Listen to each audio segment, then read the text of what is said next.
Just like many people, I wear many hats, but my most important roles are child of God, mother, wife, daughter, sister, and mentor. Through these roles, I discovered my life's work of being an advocate for mental health. Join me on the new platform, Tade Talks, as we destigmatize mental health in our community.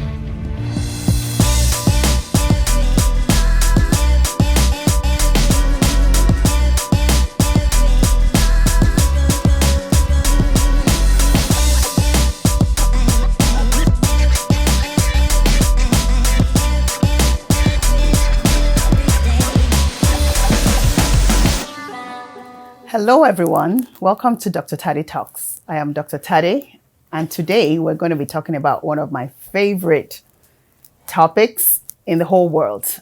And I call it my favorite topic because for 23 years, I have been living with this, so to speak, disorder. And we're talking about autism spectrum disorder, popularly known as ASD. What is autism? Autism is a developmental disorder that affects communication and behavior. Although autism can be diagnosed at any age, it is said to be a developmental disorder because symptoms generally appear in the first 2 years of life. According to the DSM, which is a Diagnostic and Statistical Manual of Mental Disorders, this is a guide that is created by the American Psychiatric Association, and it's used to diagnose mental disorders. The DSM-5 tells us that people with autism have difficulty with social communication and interaction with other people. Their interests are restricted, and you sometimes see them exhibiting repetitive behaviors.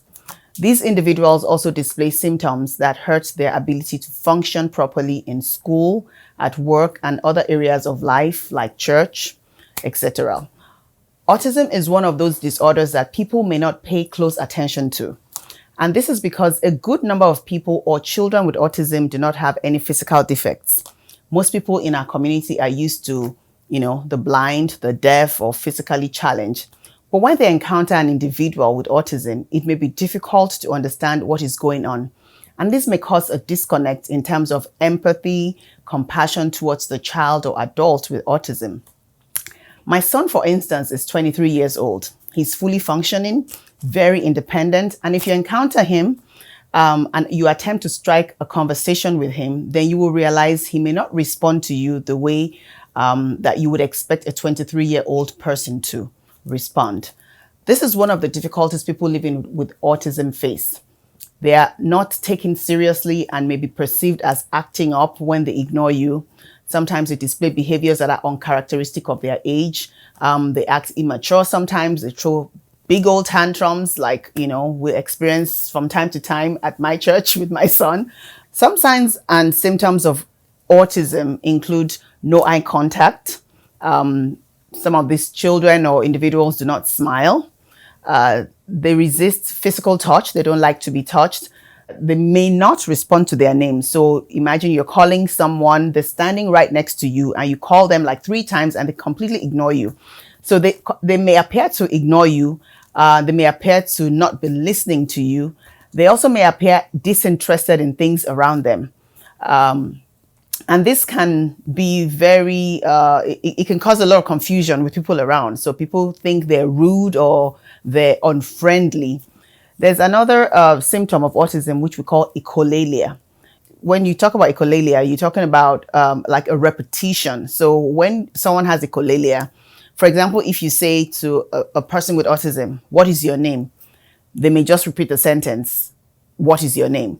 Or they may repeat the last word you said. So if you say, "What is your name?" they will just say name. If you say, "Do you want to eat?" they'll say eat. So it kind of could be confusing if you're not used to or familiar with a person with autism. So they'll repeat the last word you said, like I said, name. They may not be able to carry out conversations like you and I. There's also repetitive behavior. So you'll see things like hand flapping, rocking, spinning. They are also very hyper-focused on activities or interests like, cars. Some children they focus highly on Legos. They focus highly on on topics like I have a young man that he can talk about. He knows so much about baseball. He can tell you everything about baseball, and he knows this topic in and out. So like I said, they're hyper focused on activities or interests like cars, light bulbs. Some of them are very interested in light. They'll look at the light. They can stare at the light for hours on end. Some of them are interested in shiny objects. I remember my son used to have an object in his hand all the time. He would walk around with his fist tight around this object all day. Those that are verbal often talk, like I said, at length about a favorite subject without noticing that others are not interested. So they'll talk to you about a topic, and then even though you're not interested, because they're not able to respond to social cues, they don't understand social cues. So if you're kind of yawning or you're acting bored, they really don't know, and truly they don't care. And that's the beauty about people that have autism. They really don't understand some of your behaviors towards them. So if you're being mean to them, they may really not understand what's going on. Some of these children or adults like to be alone. When my son was about 4 or 5, I realized that when we went to a birthday party, he would always wander off to a quiet part of the house or park to be by himself. And I always wondered why he didn't want to play with the other kids, until it occurred to me that, number one, the noise bothered him, and he didn't have the capacity or repertoire of words to carry on a conversation with children, his peers. Another thing we see in children with autism is pronoun reversal. This is it's very common with individuals with autism. They would sometimes refer to themselves in third person.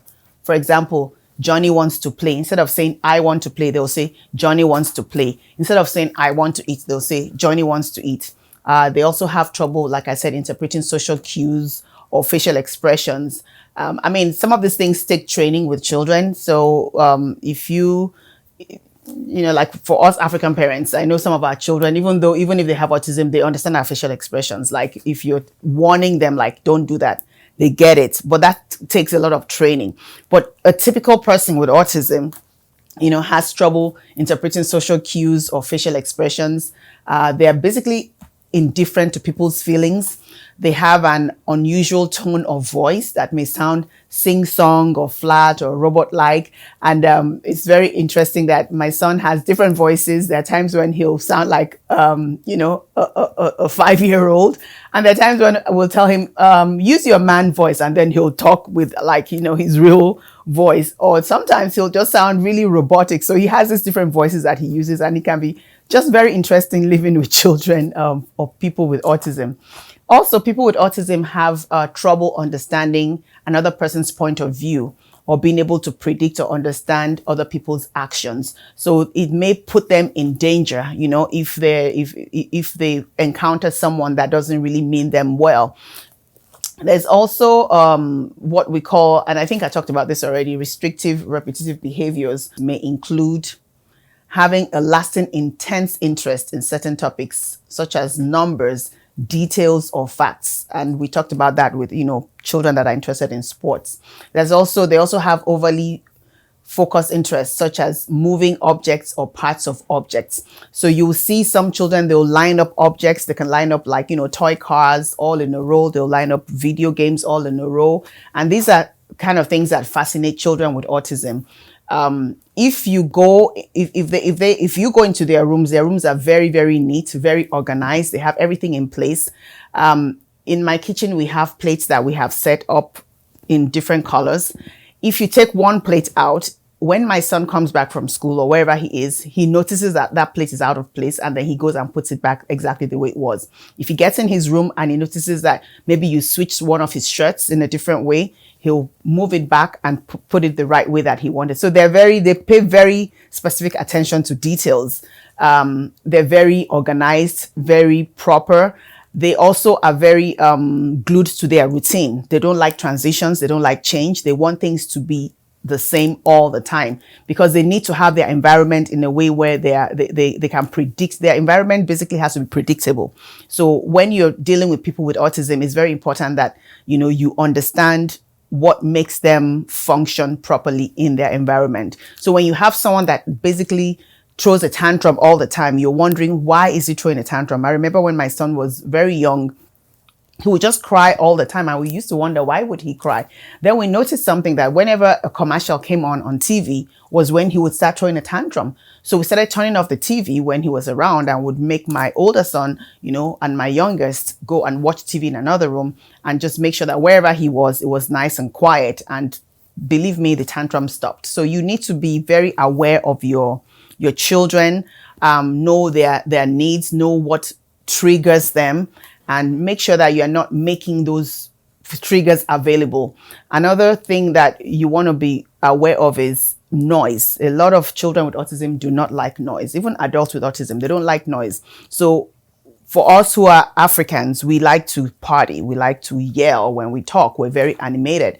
When you have a child with autism, you have to be careful not to take him around, some of those places where he can feel overwhelmed. Like if you take them to like a supermarket, a store where there's so much noise, there's so much light, sometimes they get very, very, those may be places where they'll get, they'll throw tantrums. And those are also places where you find out that sometimes they'll just walk away. And the reason they're walking away is because they're trying to find a place that is nice and quiet, where, they're not being bothered by the lights and the noise and just the constant moving of people.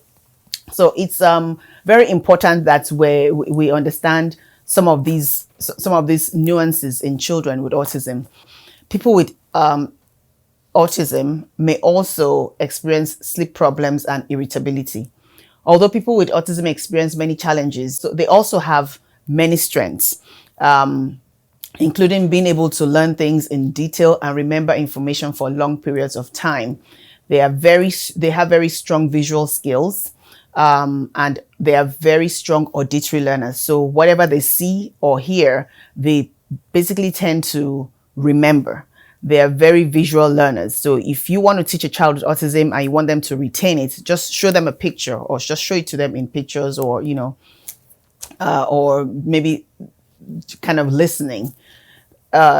They also excel in math, science, music, or art. Like my son, he's very good with music. He plays the trombone, he plays the piano. He's very skilled at the art. He also started artwork, painting recently, and the teacher was asking me, "Oh, has he been doing it all his life?" I'm like, "No, this is basically the first time he's done any kind of art." Children with autism are just very interesting people, and we need to be patient with them. I'm going to stop here today because there's still so much more information, and we will continue next week to talk about autism spectrum disorder. And we'll probably have, one or two parents here that's going to help us to put more light on their experience with living with autism. Thank you so much for watching. If you have any questions or comments, please feel free to comment below or message me privately on any of our social media pages. You can find us on Facebook, Instagram, and Twitter. Don't forget to subscribe to our channel, and please share with your community to help us create awareness on mental health issues within our larger community. Please keep in mind that the Dr. Tade platform is not a substitute for professional advice, treatment, or diagnosis. Our platform is intended to bring awareness to and destigmatize mental health issues within our community. If you or someone you know are in need of mental health treatment, please see your mental health professional or your primary care physician. Remember, fear, shame, and anxiety are not who we are or who we were created to be. See you all next time, and God bless.